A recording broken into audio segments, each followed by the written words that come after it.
Hello everyone, कैसे हो आप लोग सब। आई होप सब अच्छे होंगे। और दोस्तों, नवरात्रों की ढेर सारी शुभकामनाएं हैं आप लोगों को। चैत्र नवरात्रे शुरू होने वाले हैं और उसमें हमें अपने लड्डू गोपाल जी की कैसे सेवा करनी है, तो आज की वीडियो में यही हम शेयर करेंगे। देखो दोस्तों, बहुत ही धूमधाम से हम माता रानी की 9 दिन के लिए पूजा करते हैं। और चैत्र नवरात्रे जो हैं, इसमें सबका अपना भाव होता है, तो सभी विशेष विधि के साथ में माता रानी को अपने घर में विराजमान करते हैं और खूब धूमधाम से पूजा पाठ करते हैं। तो उसी के साथ साथ में हमें लड्डू गोपाल जी की पूजा कैसे करनी है। सबसे पहले दोस्तों देखो, हम जानेंगे कि उनको सुबह जैसे अपना पूजा पाठ हमने माता रानी की कर ली है, या फिर पहले हम अपना लड्डू गोपाल जी की कर रहे हैं, तो उनको हमें स्नान कराएंगे।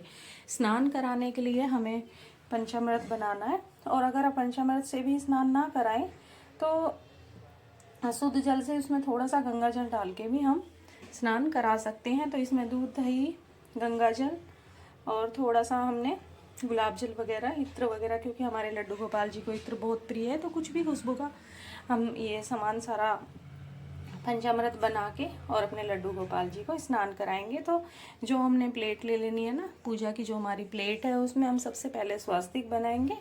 और अगर आप स्वास्तिक ना बनाओ तो तुलसा जी का जो तुलसा जी का पत्ता रख के भी आप उससे पूजा कर सकते हो, उसमें स्नान करा सकते हो, क्योंकि तुलसी जी जो हमारे लड्डू गोपाल जी की बहुत ही प्रिय हैं। तो आप स्वास्तिक भी संपूर्ण स्वास्तिक बनाइए, नहीं तो आप तुलसा जी का पत्ता रख के भी आप अपने बाल गोपाल लड्डू गोपाल जी की स्नान करा सकते हो। तो हमने सुबह अपना लड्डू गोपाल जी को उठाया और दूध या जल, जैसे भी आप अपने लड्डू गोपाल जी को पिलाते हो उस तरीके से, और फिर इनको थोड़ी देर बाद में स्नान कराएंगे। तो इस तरीके से हमने पंचामृत से पहले स्नान करा देना है और फिर हमने शुद्ध जल लेके जल से भी स्नान कराना है इसके बाद में। तो पहले तो हम पंचामृत से स्नान कराएंगे। देखो दोस्तों, सबका थोड़ा अलग अलग तरीका रहता है पूजा पाठ करने का। तो जिस तरीके से सच्चे दिल से, सच्चे भाव से अपना जो विधि के साथ में आप पूजा संपूर्ण करते हो, उस विधि के साथ में कर सकते हो। बस छोटी छोटी चीज़ें होती हैं जो हमें ध्यान में रखनी होती है।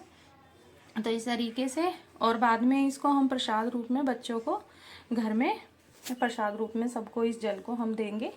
और इसको तो इस तरीके से हमने स्नान करा देना है। फिर हमने शुद्ध जल से स्नान करा दिया है। अब इनका टॉवल लेंगे हम और इनको स्पंज करके इनको ड्रेस पहनाएंगे। तो इस तरीके से, तो दोस्तों 9 अप्रैल से फर्स्ट नवरात्रे शुरू, मतलब है फर्स्ट नवरात्रा है 9 अप्रैल को, और 3-4 दिन रह रहे हैं, नवरात्रे शुरू हो जाएंगे। तो इसीलिए हमें विशेष हर चीज़ का ध्यान रखते हुए अपनी माता रानी की भी पूजा करनी है और अपने लड्डू गोपाल जी की भी पूजा करनी है। तो इस तरीके से हमने स्पंज कर दिया है हल्के हाथों से। और आज हम येलो ड्रेस ही पहनाएंगे अपने बाल गोपाल जी को।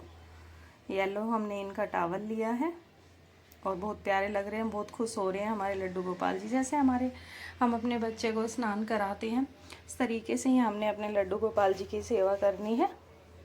और ये हमने आज येलो ड्रेस पहनाई है अपने बाल गोपाल जी को, बहुत ही प्यारे लग रहे हैं हमारे लड्डू गोपाल जी। फिर हम इनके आसन पे इनको विराजमान करेंगे इस तरीके से। बहुत ही प्यारे लग रहे हैं हमारे बाल गोपाल लड्डू गोपाल जी। और दोस्तों, अब हमने पूजा करनी है, तो सबसे पहले हम अपने लड्डू गोपाल जी को पूरा अच्छे से तैयार कर देंगे। नेकलेस वगैरह पहना के मुकुट इनको पहनाएंगे। और ये देखिए, बहुत ही प्यारे लग रहे हैं हमारे लड्डू गोपाल जी। तो दोस्तों, अब हम इनको तिलक करेंगे और विशेष इनका भोग का ध्यान रखना है हमें। और तुलसा जी और इत्र वगैरह हमारे बाल गोपाल जी को बहुत ही प्रिय है, तो इत्र भी हमें ज़रूर यूज़ में लेना है पूजा के, क्योंकि हमारे कृष्ण कन्हैया बाल गोपाल जी को इत्र बहुत ही प्रिय है, तुलसा जी बहुत प्रिय हैं। तो ये 2-3 चीज़ें हैं जो हमारे लड्डू गोपाल जी को बहुत ही प्रिय है, तो इन चीज़ों को हमें ज़रूर रखना है। तो इत्र हमने लगा देना है इस तरीके से, हमने तैयारी करी है। और अब हम दिया प्रज्वलित करेंगे सबसे पहले। और भोग में आप दोस्तों देखो, सुबह जैसे हम उठाते हैं अपने बाल गोपाल जी को, तो उस टाइम तो हम अपना दूध और जल जैसे जिस जिस हिसाब से हम लोग करते हैं उस तरीके से, उसके बाद में हम कोई भी फ्रूट या ड्राई फ्रूट्स या जो भी नाश्ता हमने बनाया हो बिना प्याज लहसुन का अपने बाल गोपाल जी को हम भोग लगाएंगे। सबसे पहले हमने तुलसा जी का, क्योंकि तुलसा जी बहुत प्रिय है हमारे बाल गोपाल जी को, तो हमने तुलसा जी का भोग लगाया है। अब हम दिया प्रज्वलित कर देंगे। तो 9 दिन जैसे हम माता रानी जी की पूजा करेंगे ना, उसी तरीके से हमने, जैसा हमारा रूटीन है अपने बाल गोपाल जी का, उसी तरीके से हमने रूटीन रखना है, अपने बाल गोपाल जी की पूजा करनी है। और दोस्तों बहुत ही हमें अच्छा फल मिलता है माता रानी का, साथ साथ में अपने लड्डू गोपाल जी का। तो जो हमारा रूटीन है वो हमें अपना रखना है। 9 दिन अपनी माता रानी की भी धूमधाम से पूजा करनी है और अपने लड्डू गोपाल जी की जैसे हम डेली करते हैं थोड़ा सा चेंज करना है, बाकी वही रूटीन है। आप जल से कराओ, पंचामृत से कराओ, जैसे भी कराओ, लेकिन कराना है। तो इस तरीके से आज हम अपने बाल गोपाल जी को केले का भोग लगाएंगे। तुलसा जी हमें ज़रूर रखना है, अवश्य रखना है, क्योंकि तुलसा जी हमारे बाल गोपाल जी को है बहुत ही प्रिय। तो इस तरीके से हमने पूजा संपन्न करनी है, कोई ज़्यादा चीज़ें नहीं है, बिल्कुल सरल विधि है।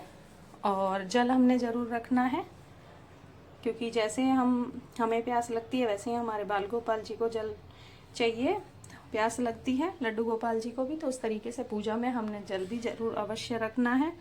फल हमने रख देना है, आप ड्राई फ्रूट्स भी ले लो या जो भी जैसे भी आप करते हो उस तरीके से हमने पूजा अपनी संपन्न करनी है। तो बिल्कुल सरल विधि मैंने आप लोगों के साथ में शेयर की है दोस्तों। और कैसी लगी आपको मेरी जानकारी ज़रूर दोस्तों कमेंट्स करना, जितना हो सके वीडियो को शेयर करना और चैनल को सब्सक्राइब करना। तो इस तरीके से हमने अपनी पूजा संपन्न की है और अब आरती करेंगे। आरती अपने बाल गोपाल जी की आरती करके बस इस तरीके से हमने अपनी पूजा संपन्न की है। तो दोस्तों राधे राधे, फिर मिलेंगे कोई नई जानकारी के साथ में।